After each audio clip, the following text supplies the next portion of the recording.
So what is up, everybody? We're talking about my end-of-the-world shit-hit-the-fan AR-15 build. So I did a short on this weapon not all that long ago, and it got a lot of comments, some negative and some positive, but I figured I'd go ahead and do a little bit of a longer form video, going a little bit more in-depth into what exactly I'm running on this weapon system. So this is just a custom AR-15 chambered in 300 Blackout. Everyone's going to talk a little bit of shit about the 300 Blackout. Personally, I'm a big fan of the 300 Blackout cartridge. Obviously, I am running this weapon suppressed. You may argue that 5.56 or 223 may be more available in a kind of shit hit the fan situation, but I have a ton of 300 Blackout ammo around, and hey, it's my gun, I'm gonna do what I want. So kind of starting tip to butt, we're gonna be running the Bushwhacker 46 suppressor. This suppressor by Griffin Armament is a great option, especially if we're not gonna be wanting to buy a bunch of different cans. This suppressor specifically can suppress anything from 22 LR all the way up to 450 Bushmaster, so it's a great can to switch between guns and multiple calibers. I'm also running one of the Griffin Armament rails so that this suppressor can actually slide into the handguard, kind of give it that SD look to it. As far as iron sights, I am running the Magpul Pro sights for both my front and rear backup iron sights. I'm not usually shooting a ton with iron sights with this setup, but for kind of an end-of-the-world build, they're definitely worth having, especially if your optics run out of batteries and you need to do some shooting.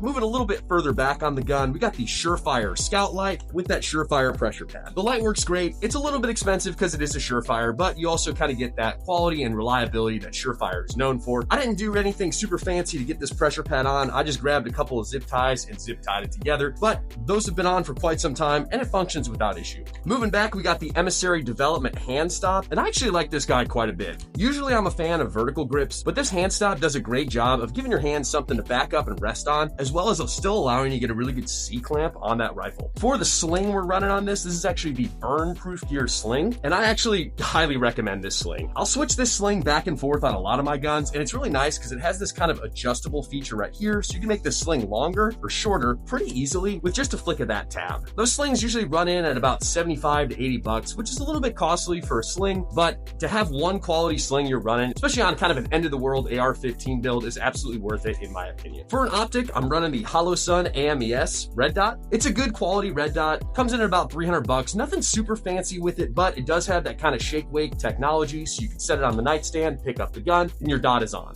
This dot will also co-witness really nice with the Magpul iron sights that we're running on this weapon too, so if our optic goes down, we can always flip up those sights and use our iron sights as needed. I also have the Hollow Sun 3x magnifier on this, and I really enjoy this magnifier quite a bit. It's actually kind of my hog hunting gun as well, so if I need to get any specific shots in the kill zone with some hogs, flip that magnifier on and do what we need to do. And if we're running up close, we just flip it to the side and it doesn't impair any visualization to our optic. As far as the lower on this weapon, I do have a couple interesting things going on. So I am running the Magpul Bad Lever, basically decreasing our reload times. When I posted the short, a lot of y'all were talking shit about the bad lever, but for 30 bucks, it's a little tiny piece of plastic. It doesn't do anything to interfere with the function of the weapon system, and it absolutely does give you faster reloads, especially when we compare it to just the standard AR-15 bolt release, which you can still use as normal with the bad lever. So also running the Franklin Armory binary trigger on this guy, so we kind of have our safe, semi, and binary position, and if you don't know what a binary trigger does, it'll shoot one round when we pull the trigger, and it'll shoot one round when we release the trigger. Now, the reliability of this binary trigger,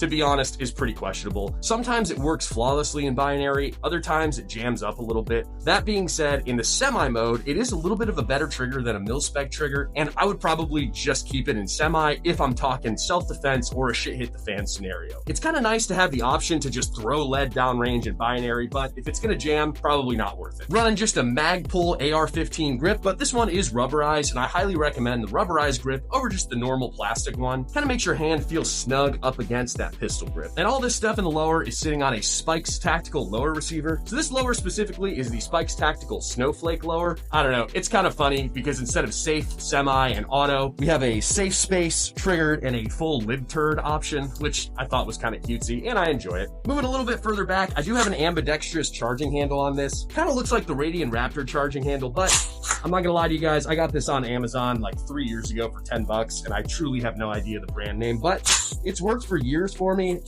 Hasn't had any significant malfunctions because of the charging handle, and it is ambidextrous, works better than that A2 charging handle.